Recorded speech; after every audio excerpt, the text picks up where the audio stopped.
was just playing around at the vise and I came up with something pretty cool here. I was looking to tie some bluegill flies, and it's kind of inspired by Kim Burnett over at Crappie Stopper Jigs and Flies. Kim Burnett, his little bluegill is gill getters and his house flies. He uses these little bead chain eyes on his flies, and I really liked the look, and also it's gonna make it sink just real nice and slow. It's not gonna just drop straight to the bottom. And I had this Cree skin that I bought. Well, it's not a skin, but it's a rooster neck of Cree, and it turns out that most of the feathers on here are way too big for most of the dry flies I'm tying. You got some down at the very, very base that are good, but they're super short. I mean, this is like the old India rooster necks where they had to use like 5 hackles to do a fly. But the stuff up at the top's really long, and I thought maybe I could just make a palmered body out of that. And as I was doing that, I discovered something, which is that because it's stiff, it props the fly up like this. And that little headstand thing screams carp fly to me. Now, it's going to catch bluegill. It's going to catch bass. This is a, kind of a general purpose fly here, but boy, I bet this will catch me a carp. And I have a local stream that is just jam-packed full of carp. It's pretty small. Should be a lot of fun. There's some good sized carp in that small stream, and there's a lot of drum, other stuff like that in there. There's some bass, crappie. It was really good for white bass fishing this spring. And I call it Redacted Creek because somebody else did all the work in scouting it out, and so I don't spot burn it. If you know where I live, you know how to read a map, you can probably figure it out, but I'm not going to tell you where it is.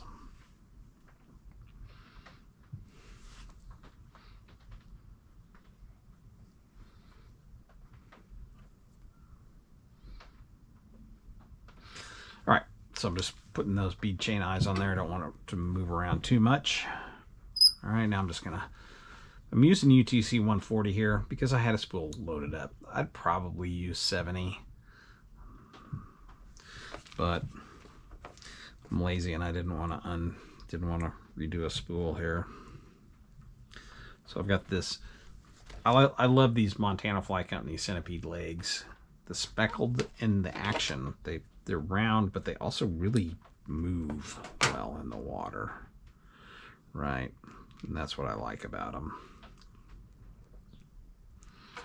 So I've been kind of going back and forth on these between having 2 legs in the back and 4 legs in the back. Do the fish really care? I don't know. We're gonna let them find out. We'll let them do a taste test here. See what they prefer. And I've been doing it in a little bit more natural color too, with the tan and brown speckled. This one's a little more attention getting. All right. Her legs, always a little tricky to work with when you're tying them in. You want to run around the hook. All right.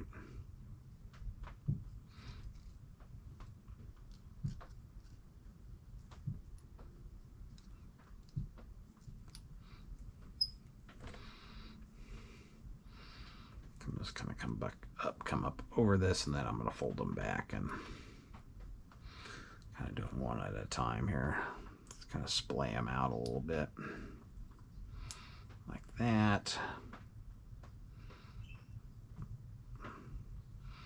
And then I'll bring this one back and kind of splay it out as well.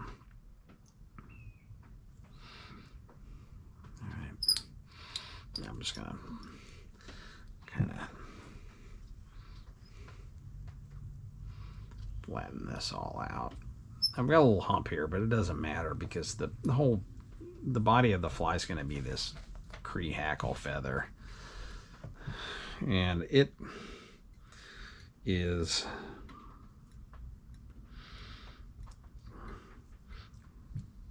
bushy enough that it's going to kind of cover all this up. So it doesn't matter that there's a little bump right here at the tail of the fly. So I'm going to tie this in, shiny side toward me. All right. It's like you're doing a regular dry fly hackle here. And then I'm just going to palmer this forward.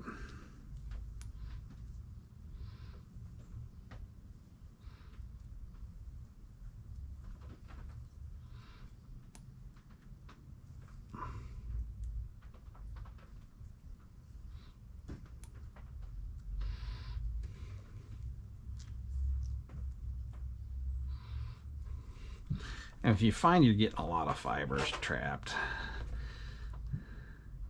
get your bodkin out and pick them out. All right.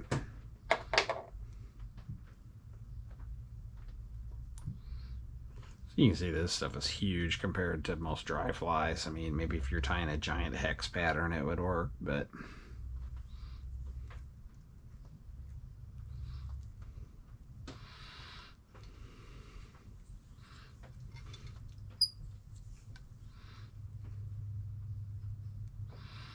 so I'm gonna tie that down. And I kind of get some of these fibers up here out of the way.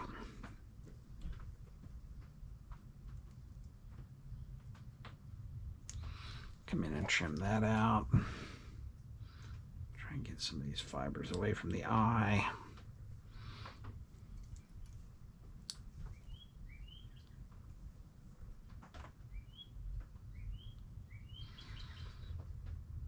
All right. All right, now then my last step on this is I'm just going to make a tiny little, I think this is the final version that I've kind of settled on, is I'm going to take a little bit of really spiky looking Hares Ear here in a dark color. Just gonna kind of get a little on the thread there. Don't need a ton. All right. Make a little collar right there. All right. Jump forward in front of the eye. There. Get my whip finisher.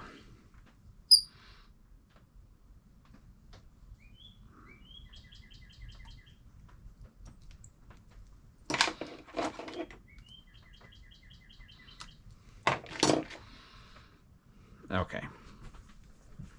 Now, a couple final steps here. I know, again, this is one of the things. The fish care that the legs are all different lengths now. But we care, don't we? Because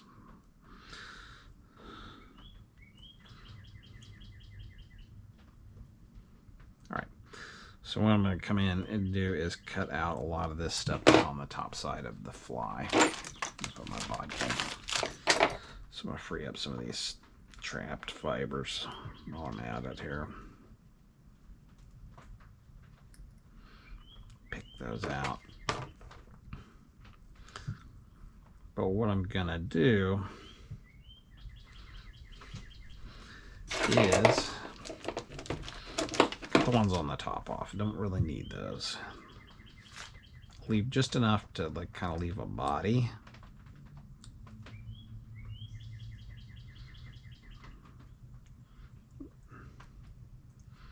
Looks kind of leggy and stuff, right?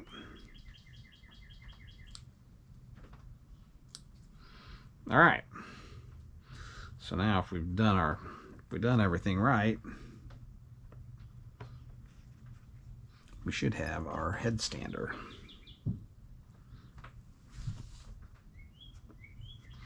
And there we go.